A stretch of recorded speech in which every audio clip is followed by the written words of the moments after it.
Bismillahirrahmanirrahim. Bismillahirrahmanirrahim. Assalamualaikum warahmatullahi wabarakatuh. Perkenalkan, nama saya Sania Arisa Sinaga dari Fakultas Usuluddin dan Studi Islam, jurusan Ilmu Al-Quran Tafsir 3B. Baik, di sini saya akan menjelaskan mengenai sejarah penulisan dan pembukuan Al-Quran pada zaman dahulu. Di sini kita ketahui dahulu, yaitu Al-Quran itu apa gitu kan. Jadi biar kita lebih mengenai lebih dalam dan lebih rinci lagi. Kata Al-Quran berasal dari kata qara'a yang berarti bacaan. Namun banyak lagi dari kata-kata masdar seperti Al-Quran adalah kitab atau kitab Allah, atau Al-Furqan yang artinya pembeda, yang habis itu Al-Zikir yang artinya peringatan, An-Tanzil yang berartinya yang diturunkan, Al-Huda petunjuk, Ar-Rahman kasih, Al-Karim yang maha mulia, Al-Mubarak. Banyak kata-kata Al-Quran yang menjelaskan tentang definisi kata dasar dari Al-Quran. Menurut perhitungan ulama kufarat seperti Abu Abdurrahman As-Salmi, Al-Quran terdiri dari 6.236 ayat. Banyak sekali kan. Sedangkan Imam As-Sayuti menyebutkan ada 6.000 ayat. Sedangkan ada juga para ulama yang menjelaskan seperti Al-Alusi dalam kitab tafsirnya Ruhul Ma'ani fi Tafsir Al-Quran Al-Azim wa As-Saba Al-Masani yang menyebutkan sebanyak 6.616 ayat. Dan di Indonesia kerap sekali menyatakan ataupun bahkan di madrasah-madrasah, di sekolah-sekolah menjelaskan bahwasanya berjumlah 6.666 ayat. Dalam Mushaf Utsmani yang menyebutkan pembagiannya juga terhitung ada 6.236 ayat atau disebut dengan 30 juz yang tersebar dalam 114 surah dalam Al-Quran. Al-Quran turun ke bumi itu secara berangsur-angsur dalam rentang waktu 23 tahun sesuai dengan tuntunan situasi dan lingkungan yang ada pada masa itu. Seperti Ibnu Abbas, seorang ilmuwan muslim terkemuka di antara sahabat Rasulullah Shallallahu Alaihi Wasallam mengatakan bahwa Al-Quran diturunkan ke langit terbawah atau Bait Al-Izzah dalam satu malam yang kemudian diturunkan ke bumi secara bertahap sesuai dengan keperluannya.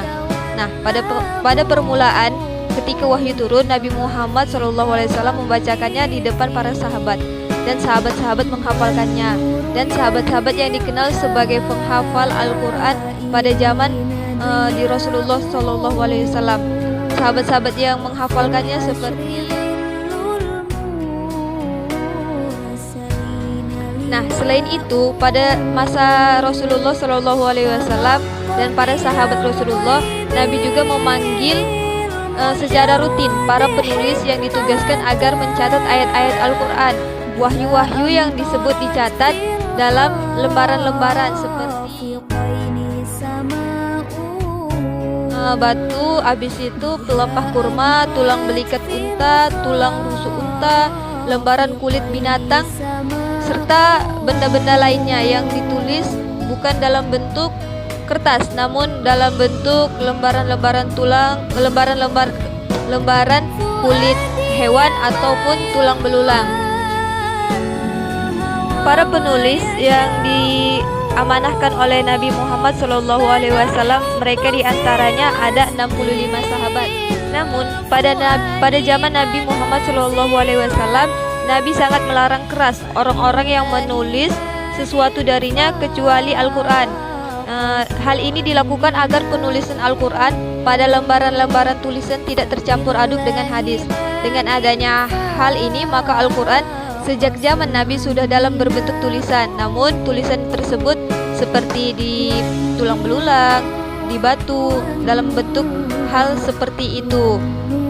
Beberapa riwayat menyebutkan bahwa Nabi Muhammad SAW memberi instruksi kepada para penulis tentang letak ayat pada setiap surah, dan beliau selalu memanggil penulis dan selalu berkata kepada para sahabat dan para penghafal Al-Quran, letakkanlah ayat-ayat tersebut ke dalam surah seperti yang beliau sebutkan.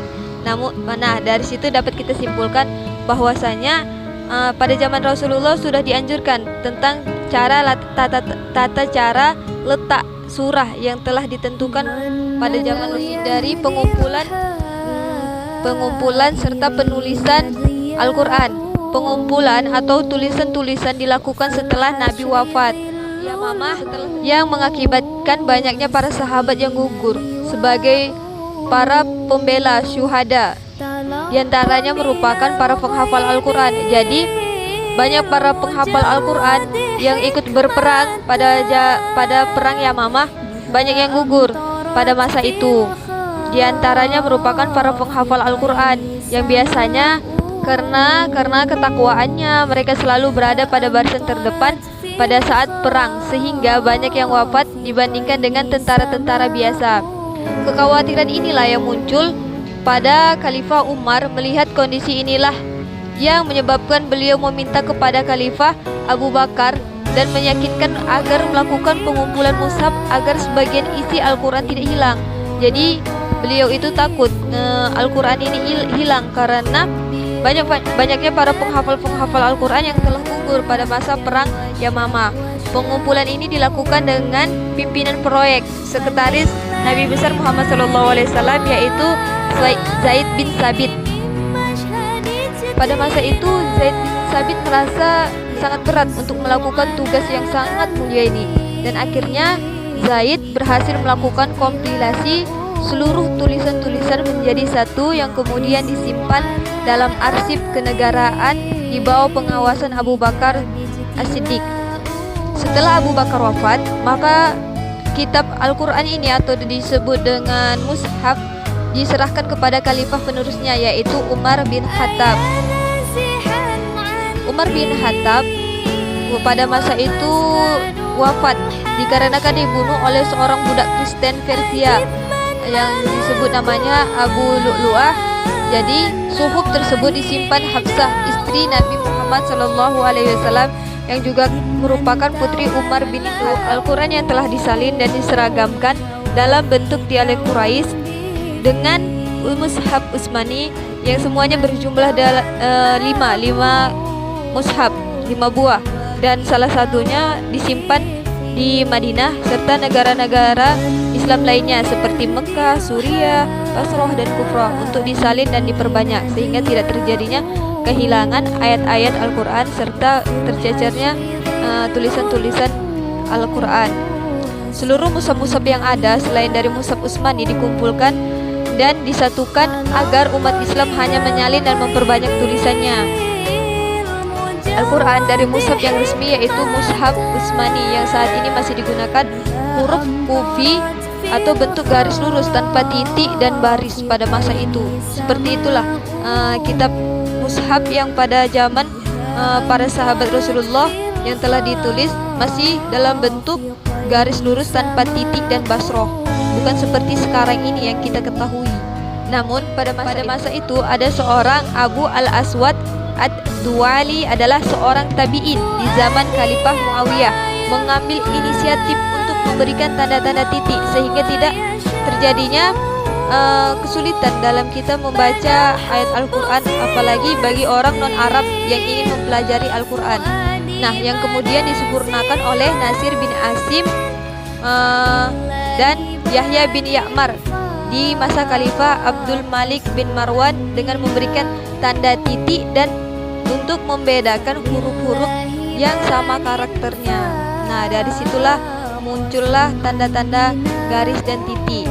Penyempurnaan kemudian dilakukan kembali oleh Khalid bin Ahmad bin Amr bin Tamim Al-Faridil Al-Azli dengan memberikan tanda baca Al-Fathah, Kasroh, Dhammah, Sukun, dan Tasdid seperti yang kita kenal pada saat ini. Nah, itu atas inisiatif Khalid bin Ahmad bin Amr bin Tamim Al-Faridil Al-Azli. Nah, dari situlah sebelum ditemukannya mesin-mesin cetak, disitulah sudah terjadinya penulisan-penulisan mushaf Al-Quran yang telah disalin dan diperbanyak dengan cara tulisan tangan, dan sehingga saat ini Al-Quran sudah diterjemahkan hampir ke dalam semua bahasa. Nah, Masya Allah kan, Al-Quran udah menjadi suatu pedoman, tuntunan bagi setiap umat Islam, apalagi khususnya di berbagai daerah. Sudah tidak asing lagi kan kata Al-Quran. Nah, itulah sejarah penulisan serta pembukuan Al-Quran pada masa dari zaman Rasulullah hingga pada saat ini yang telah kita ketahui. Begitu luar biasanya mukjizat atau kesempurnaan Al-Quran yang tiada hentinya, selalu mengikuti zaman, selalu mengikuti kemajuan zaman. Al-Quran itu tetap terlindungi keasliannya. Masya Allah, semoga kita menjadi seorang ahli-ahli Quran yang akan menjadi tuntunan bagi setiap generasi yang akan mendatang. Mungkin demikian penjelasan dari saya, semoga bermanfaat dan dapat diambil pelajarannya dari apa yang telah saya sampaikan. Kepada teman-teman dan kepada Bunda, saya mohon maaf apabila ada kesalahan dalam penyampaian bahkan perkataan, dan saya akhiri dengan doa. Wabillahi taufik wal hidayah. Assalamualaikum warahmatullahi wabarakatuh.